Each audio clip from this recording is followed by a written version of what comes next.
বাঙালির প্রিয় উৎসব দুর্গাপুজো। আর সেই দুর্গাপুজোতেই কিন্তু আমরা সকল মানুষ একসাথে সম্মিলিত হই। দুর্গাপূজার কিন্তু আর বেশি দিন বাকি নেই, হাতে গোনে মাত্র কিন্তু 120 দিনের মতনই বাকি রয়েছে। ইতিমধ্যেই কিন্তু তোমাদেরকে কিছু পুজোর তথ্য আমি বিগত কয়েকটি ভিডিওর মধ্যেই দিয়েছি, আশা করি তোমাদের ভালো লেগেছে। সেই রকমভাবেই এই ভিডিওটিতেও তোমাদের জন্য বেশ কিছু দুর্গাপুজোর তথ্য আমি নিয়ে এসেছি। চলো একে একে তোমাদেরকে বিভিন্ন দুর্গাপুজোর ব্যাপারে বা থিমের ব্যাপারে বলি। প্রথমেই যে পুজোটির কথা বলবো, হাজরা পার্ক দুর্গোৎসব। বিগত বছরে আমরা দেখেছিলাম শিল্পী রাজু সরকারের হাত ধরে ভীষণ সুন্দর 3 চাকার গপ্প নিয়ে সেজে উঠেছিল পূজা মণ্ডপ। অর্থাৎ মণ্ডপের ভিতরে আমরা দেখতে পেয়েছিলাম বিভিন্ন রকমের অটো আর অটোর বিভিন্ন রকমের পার্টস, সেই দিয়েই কিন্তু সেজে উঠেছিল সম্পূর্ণ পূজা মণ্ডপ। তার সাথে সাথে ছিল অপূর্ব সুন্দর একটি মাতৃপ্রতিমা যেখানে ছিল সেটিতেও কিন্তু ছিল অটো। মাতৃপ্রতিমাকে কিন্তু অটোর মধ্যেই বসানো হয়েছিল। ভীষণ সুন্দরভাবে চারিপাশ সেজে উঠেছিল। মাতৃপ্রতিমার রূপও ছিল কিন্তু অনবদ্য। শিল্পী রাজু সরকার কিন্তু অপূর্ব সুন্দর একটি নিদর্শন দিয়েছিলেন হাজরা পার্ক দুর্গোৎসবকে। এই বছরও কিন্তু তারা পিছিয়ে নেই, ইতিমধ্যেই তাদের প্রথম ব্যানারটি পাওয়া গেছে। 23-এ গেল অটোয় চড়ে, বিমান থাকছে 24 জুড়ে, সাথে বিমান সাহা। এরপর যে পুজোটির কথা বলবো, চালতাবাগান সার্বজনীন। উত্তর কলকাতার ভীষণই জনপ্রিয় একটি পুজোর মধ্যে পড়ে চালতাবাগান সার্বজনীন। বিগত বছরে আমরা দেখেছিলাম বিভিন্ন মিউজিক্যাল ইনস্ট্রুমেন্ট দিয়ে সেজে উঠেছিল পূজা মণ্ডপ, আর তার সাথে সাথে কিন্তু ছিল সুরের একটি ছন্দ। বিভিন্ন জিনিস দিয়ে কিন্তু সেজে উঠেছিল সমগ্র পরিবেশ, যেখানে কিন্তু একটি সুরের ছোঁয়া পাওয়া গেছিল। থিমের নাম ছিল স্পর্শ। শিল্পী শঙ্কর পালের হাত ধরে কিন্তু সেজে উঠেছিল চারিপাশ, আর সাথে সাথে ছিল কিন্তু অপূর্ব সুন্দর একটি মাতৃপ্রতিমার কিন্তু রঙও ছিল একদম ভিন্ন। আর মাতৃপ্রতিমাকেও কিন্তু একটা মিউজিক্যাল ইনস্ট্রুমেন্টের মধ্যেই রাখা হয়েছিল। ভীষণ সুন্দরভাবে চারিপাশটাকে সাজিয়ে তোলা হয়েছিল। ইতিমধ্যে কিন্তু এই বছরের যে ব্যানার সেটি কিন্তু লঞ্চ হয়ে গেছে। 80তম বর্ষে আসিতেছে সৌমিক পিয়ালি শারদোৎসব 2024 চালতাবাগান সার্বজনীন। এরপর যে পুজোটির কথা বলবো, রাজডাঙ্গা নব উদয় সংঘ। ভীষণ পছন্দের একটি পুজো আমার পার্সোনালি, তোমাদের কেমন লাগে সেটা অবশ্যই জানিও। বিগত বছর কিন্তু পরম্পরায় সেজে উঠেছিল এই পূজা মণ্ডপ, সাথে ছিল কলকাতার তিলোত্তমা। ভীষণ সুন্দরভাবে কিন্তু চারিপাশ দেখানো হয়েছিল সমগ্র কলকাতার সৃষ্টি কিভাবে হয়েছে তাই কিন্তু বোঝানো হয়েছিল মণ্ডপের বিভিন্ন অংশে। আর সাথে ছিল কিন্তু অসাধারণ মাতৃপ্রতিমা।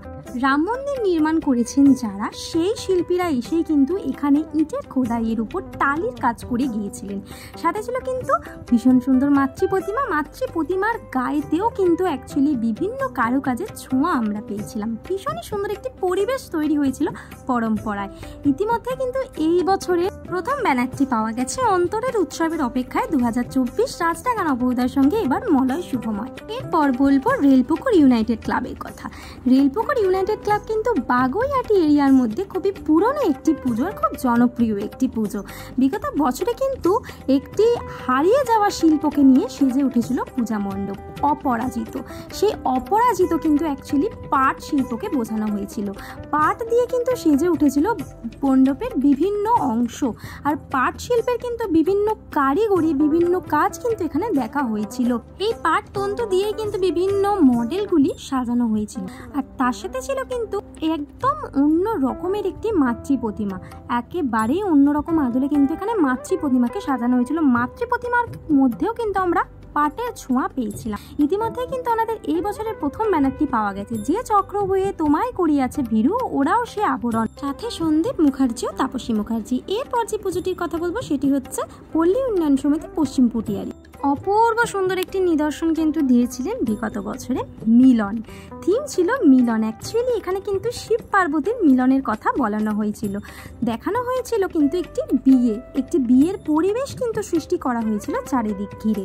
ভীষণ সুন্দরভাবে বিভিন্ন আর্টের মাধ্যমে শিব পার্বতীর বিয়ের বিভিন্ন মুহূর্ত কিন্তু এখানে তুলে ধরা হয়েছিল। বেশ সুন্দর, বেশ কালারফুল কিন্তু মণ্ডপটি হয়েছিল, আর ভীষণ সুন্দর একটি উৎসবের কিন্তু পরিবেশ তৈরি করা হয়েছিল চারিদিক ঘিরে। শিল্পী সোমনাথ তাম্বলির ভাবনায় কিন্তু সেজে উঠেছিল সমগ্র পূজা মণ্ডপ। তার সাথে সাথে ছিল কিন্তু অপূর্ব সুন্দর অসাধারণ একটি মাতৃ প্রতিমা কিন্তু ছিল একদম কনের সাজে।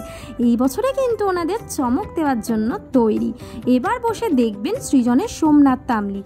প্রথম ব্যানারটি কিন্তু ইতিমধ্যেই পাওয়া গেছে ৭০তম বর্ষের। এরপরে যে পুজোটির কথা বলবো বেলেঘাটার সন্ধানী। বেলেঘাটা এরিয়ার মধ্যে কিন্তু বেশ জনপ্রিয় একটি পুজো বেলেঘাটার সন্ধানী। বিগত বছরে কিন্তু এই মণ্ডপটি সাজিয়ে তুলেছিলেন শিল্পী আশিস সাহার, মাতৃরূপে কিন্তু ছিলেন শিল্পী সনাতন দিন্দা। আশিস সাহার ভাবনায় কিন্তু সমগ্র পূজা মণ্ডপটি সেজে উঠেছিল। থিম ছিল আমি কে। বিভিন্ন জায়গায় কিন্তু বিভিন্ন মডেল আমরা দেখতে পেয়েছিলাম, বিভিন্ন মানুষের বিভিন্ন পজিশনে কিন্তু ছিলেন তারা। তার সাথে সাথে দেখতে পেয়েছিলাম কিন্তু বিভিন্ন ছোট ছোট মডেল ছিল, যেগুলো বাচ্চা মডেল ছিল। তাদের উপরে কিন্তু আমরা বেশ কিছু মোবাইল দেখতে পেয়েছিলাম।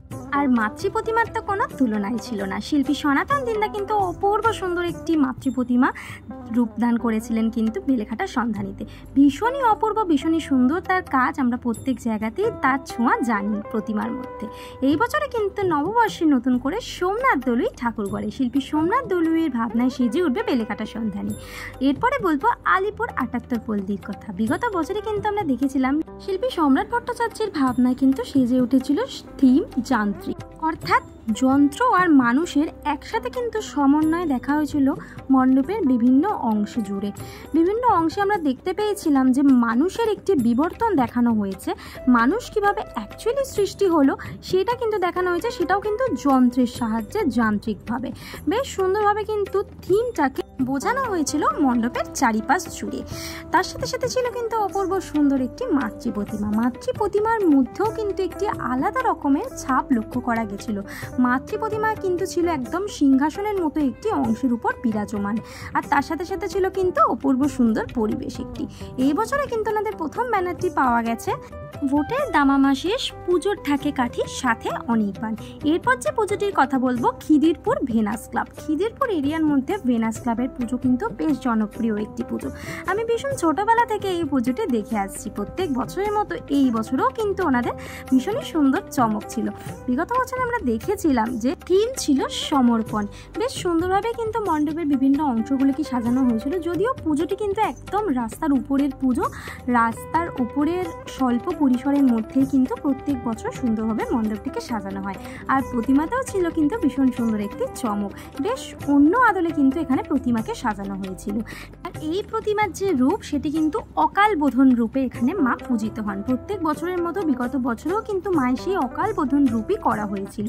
এই বছরেও কিন্তু ওনারা চমক দেওয়ার জন্য একদম তৈরি। অকাল বোধন উৎসব ২০২৪ খিদিরপুর ভেনাস ক্লাব, রূপাং দেহি, প্রতিমা শিল্পী ভাস্কর প্রদীপ রুদ্রপাল, কারিগর বাপাই।